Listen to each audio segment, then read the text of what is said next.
Em nome do Pai, do Filho e do Espírito Santo. Amém. Ave Maria, cheia de graça, o Senhor é convosco. Bendita sois vós entre as mulheres. Bendito é o fruto de vosso ventre, Jesus. Santa Maria, Mãe de Deus, rogai por nós, pecadores, agora e na hora de nossa morte. Amém. Vinde, Espírito Santo, enchei os corações de vossos fiéis e acendei neles o fogo do vosso amor. Enviai o vosso Espírito e tudo será criado, e renovareis a face da terra. Oremos. Ó Deus, que instruístes os corações de vossos fiéis com a luz do Espírito Santo, fazei que apreciemos retamente todas as coisas segundo o mesmo Espírito e gozemos sempre da sua consolação. Por Cristo Senhor nosso. Amém. Nossa Senhora Mãe de Deus, rogai por nós. São José, rogai por nós. Em nome do Pai, do Filho e do Espírito Santo. Amém.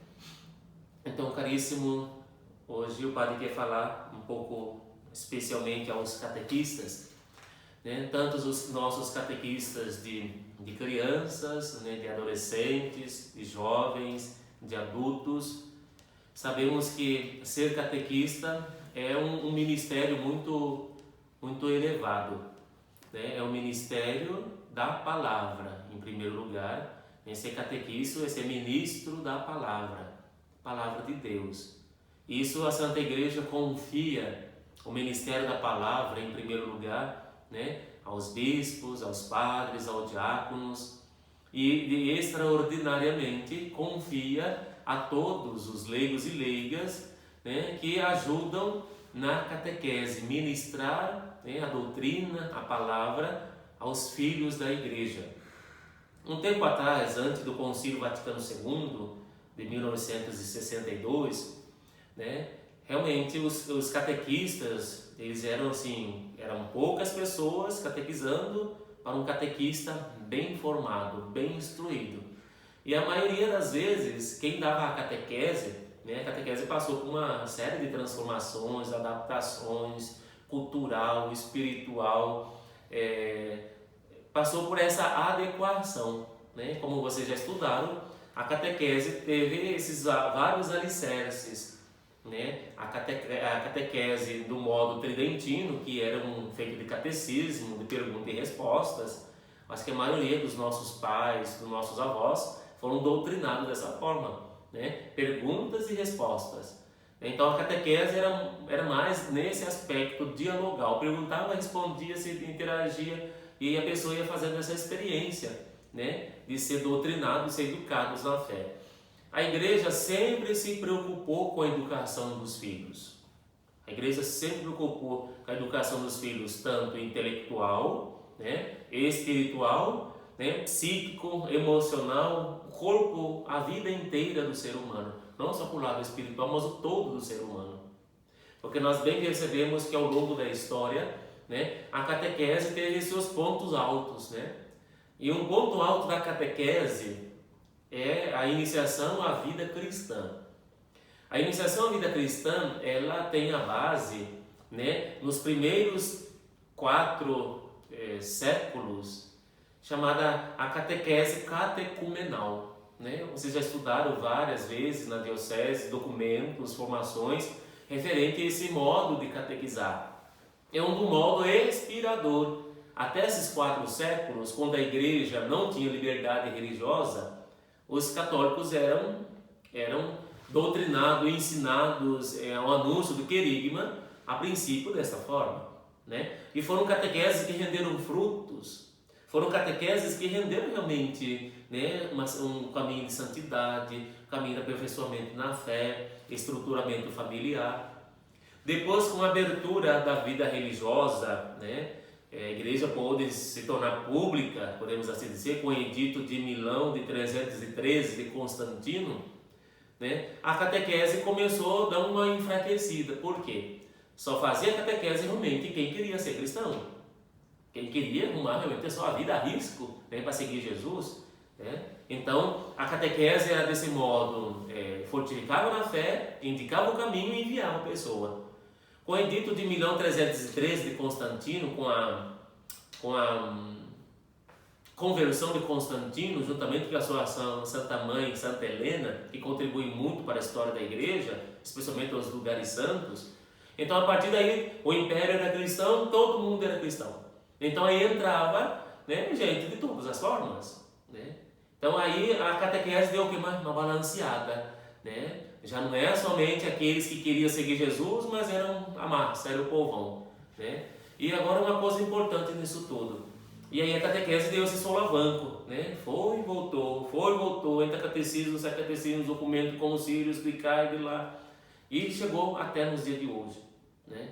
Então o que o padre quer dizer com tudo isso? Para você catequista, ser pai e mãe de família. Quer dizer que realmente, como eu disse antes, o ministério de catequese, da catequese, é o ministério e propriamente da palavra de Deus. É o ministério do querigma.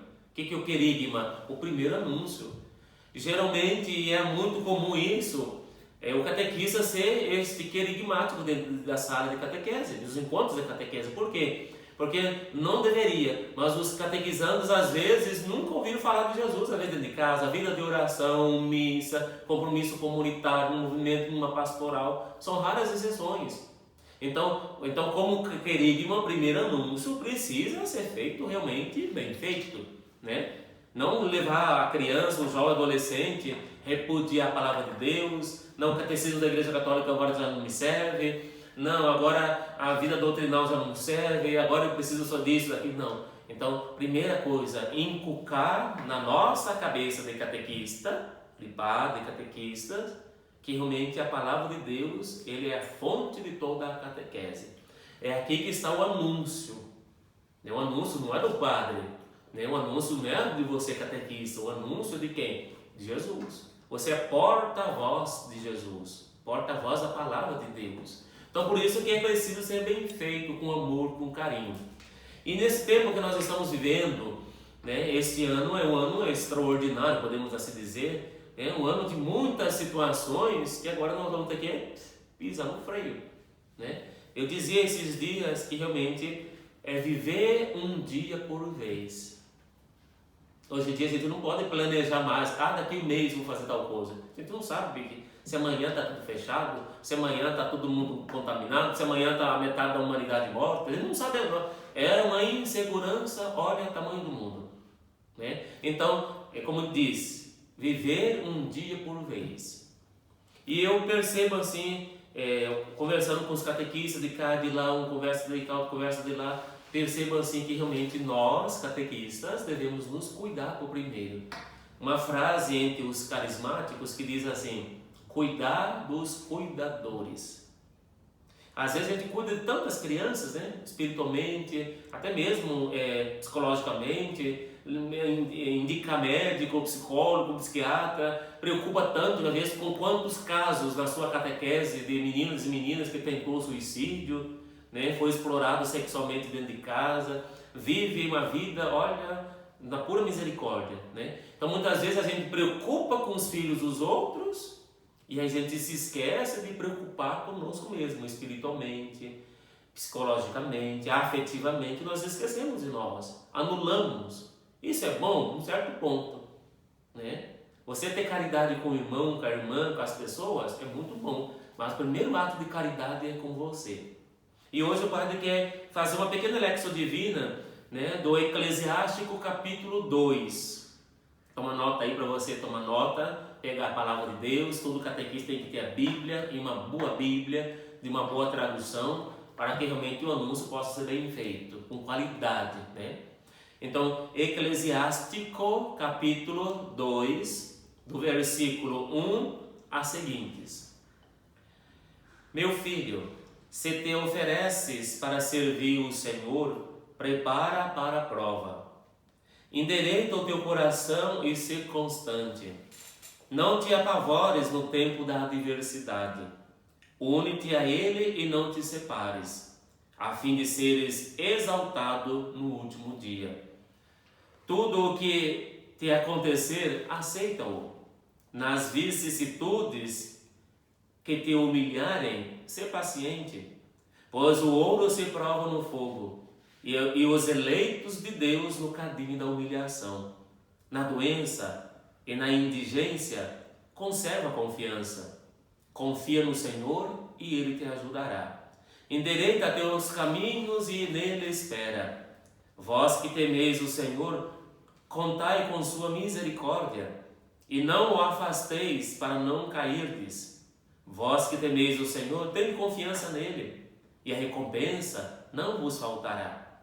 Vós que temeis o Senhor, espera os bens, alegria eterna e misericórdia, pois a sua recompensa é o dom eterno na alegria.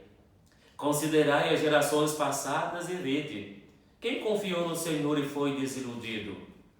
Ou quem perseverou no seu amor e foi abandonado? Ou quem clamou por ele e foi desprezado? Porque o Senhor é compassivo e misericordioso, perdoa o pecado e salva no dia da tribulação. Ai dos corações covardes e das mãos fracas, do pecador que segue dois caminhos. Ai do coração fraco, pois não acredita. Ai do coração fraco, pois não acredita, pois isso não terá protegido. Ai de que pretende a paciência. Que fareis quando o Senhor vos visitar? O que teme o Senhor não desobedece às suas palavras. Os que amam observam os seus caminhos. O que teme o Senhor procura o seu beneplácito. E os que amam saciam-se com a lei. Os que temem o Senhor preparam os seus corações, diante dele se humilham.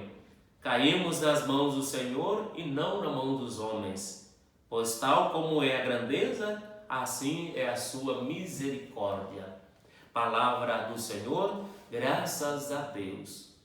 Então, caro catequista, nós olhamos aqui nesse texto do Eclesiástico, capítulo 2, do versículo 1 aos seguintes, nós olhamos aqui a tamanha confiança que nós devemos colocar no Senhor.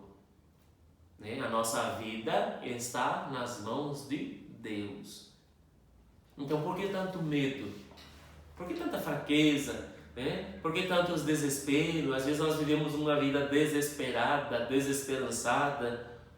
Você que é casado, esposo, esposa, filho, às vezes na sua família você está passando por situações que precisa considerar isso que o Senhor disse para nós. Essas palavras tão bonitas que o Senhor, especialmente o versículo 10, a dizer assim: considerai as gerações passadas e vede quem confiou no Senhor e foi confundido ou desiludido. Qual de nós que pedimos ao Senhor alguma coisa e nunca foi atendido? Agora vem uma coisa importante: as demoras de Deus, porque você coloca na sua cabeça, se tudo aquilo que você pedir para o Senhor e seja automático, pediu, tá aqui, será que você vai valorizar? Será que quando você pedir de imediato, você vai valorizar aquilo que Deus te deu? Sabe por quê? Porque nós seres humanos somos a nossa mente muito atrasada, podemos assim dizer. E aí a gente esquece com facilidade as coisas. Então, uma das coisas importantes, nunca esqueça disso: Deus nunca desampara aquele que nele confia. E nós olhamos assim, olhando esse tempo que nós estamos passando, sem catequese, sem encontro, sem nada, só, graças a Deus, as santas missas presenciais. Quantos de vocês, às vezes, ainda não veio à missa, não fez uma confissão, não recebeu Jesus na Eucaristia, abandonou o resto do Deus? Está solto. Agora eu vos pergunto: que ministro da palavra nós estamos sendo? Que anúncio é esse que eu faço para os outros, mas para mim não serve? Quantas vezes eu já dei conselho para outras pessoas, para outros catequistas, E será que esse conselho que eu dei para os outros não me serve? Entende? Então, a palavra de Deus, em primeiro lugar, ela tem que ser vivida. Viver no coração com firmeza. E a gente sabe que é difícil. Nós sabemos que é difícil hoje, num matrimônio tão turbulento, muitas vezes agressivo, impaciente. Quantos de vocês às vezes vivem isso dentro de casa? Impaciência. Nesse período de pandemia, as quarentenas, olha, está sendo um sacrifício. Por quê? Porque nós levávamos uma vida muito leviana, muito rápido com as coisas, tudo no automático. E aí chegou um tempo do quê? De pisar no freio. Casa, família, oração, cuidado dos filhos. Quantos pais estão tendo trabalho com os filhos? Porque nunca os filhos estavam em casa. Saiu de manhã, colocava na creche e pegava de noite. Chegava lá, os meninos dormiam cedo. Outro dia de novo. Né? Final de semana ia bater perna por aí, ia para casa da sogra. Lá os meninos ficavam por lá, ou ficavam com alguém. Né? Então não tinha. Quem é que estava educando os seus filhos? A escola? A babá? A outra família? Quantos filhos ficam sozinhos em casa? Né? Então agora chegou o tempo de quê? De sentir realmente qual é a responsabilidade sua de mãe, de esposa, de pai e de esposo. Né? Quantos gostariam de ter filhos igual vocês têm e não podem? Eu tenho atendido vários casais que não conseguem conceber filhos. Gostaria de ter um filho danado, mas não tem. Né? Gostaria de ter um filho do jeito que é o teu, muitas vezes? Não pode ter. Né? Porque Deus não deu a graça da concepção. E agora muitas vezes nós temos, e aí a gente fica reclamando dos filhos. Né? Ah, meu filho é isso, meu filho é aquilo. Não reclame. Aceita. É isso aqui que a palavra está dizendo. Aceita, né? Nas vicissitudes que te humilharem, ser paciente. O ouro se prova no fogo.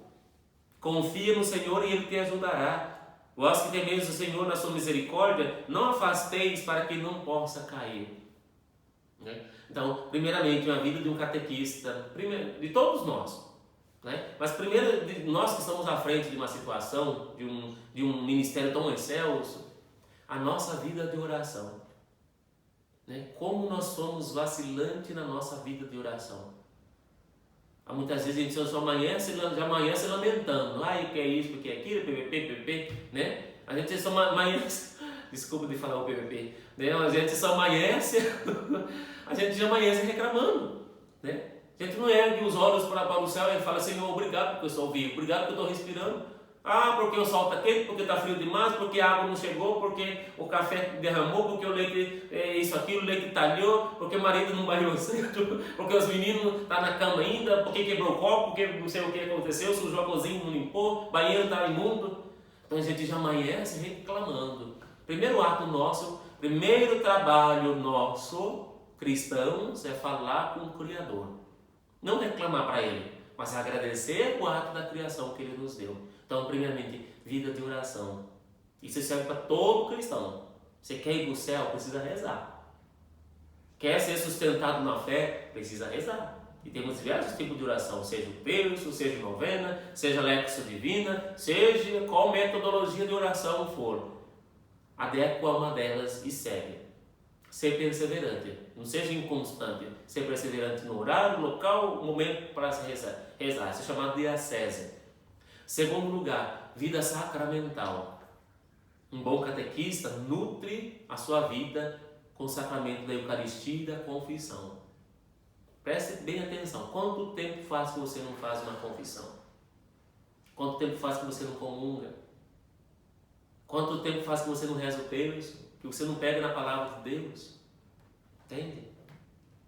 Claro que nós temos ótimos exemplos de catequistas que são tão ótimos na oração. Mas tem um que está patinando ainda, igual pneu careca da lama. Precisa de uma aderência, precisa de algum cascado nessa lama. Precisa dar força, precisa dar, né, agilidade nas coisas. Tá? Então, vida de oração, vida sacramental, caridade um para com o outro. Um bom catequista preocupa com o outro. Você já ligou para o seu amigo catequista, sua amiga catequista? Perguntou se está precisando de alguma coisa?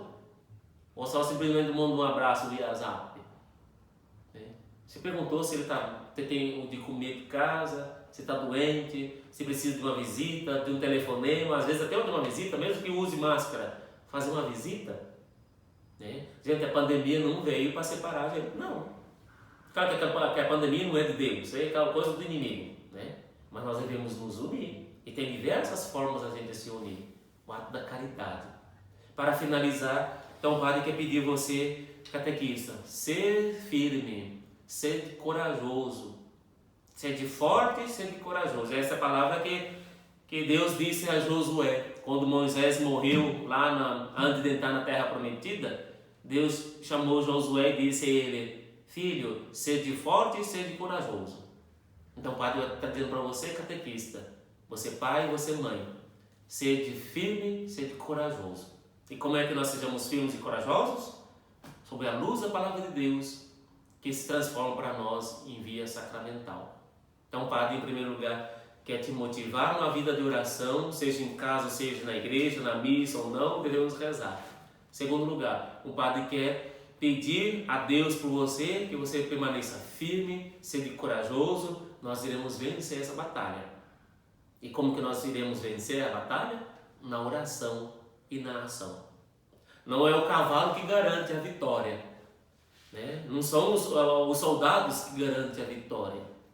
Quem garante a vitória é Deus. Se nós lutamos com Deus, nós iremos vencer.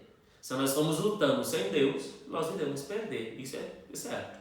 Então não é o cavalo que garante a vitória. Você pode ter o cavalo melhor do mundo. Você pode ter o carro mais potente do mundo, mas não garante a vitória. Você pode ter o exército maior do mundo, mas um exército que não tem um comandante, não tem um general à frente. Quem é o nosso general? É Cristo. E nós somos os seus soldados. Seu general é Cristo, nós somos os seus soldados. Pode ter certeza que nós iremos ganhar essa vitória. Nós iremos ganhar essa batalha. Tá? Então o Padre deseja a você, né, seja firme, seja corajoso, não desanime. Precisar de conversar, estamos aqui. Né? Procure, é importante. Procure ajuda. Está precisando de ajuda? Procure, seja humilde. A humildade te leva a procurar. Sair de si mesmo e procurar ajuda. Tá? Então o Padre coloca à inteira disposição o momento que você quiser para conversar, para dialogar, para confessar, para missa, pode ser para quem for. Estamos aqui. Vamos invocar a presença de Deus, que a sua bênção fecunde o seu coração, te dê força, te dê coragem na vida. O Senhor esteja convosco, Ele está no meio de nós. Desça e permaneça a bênção de Deus Todo-Poderoso, Pai, Filho e Espírito Santo. Amém.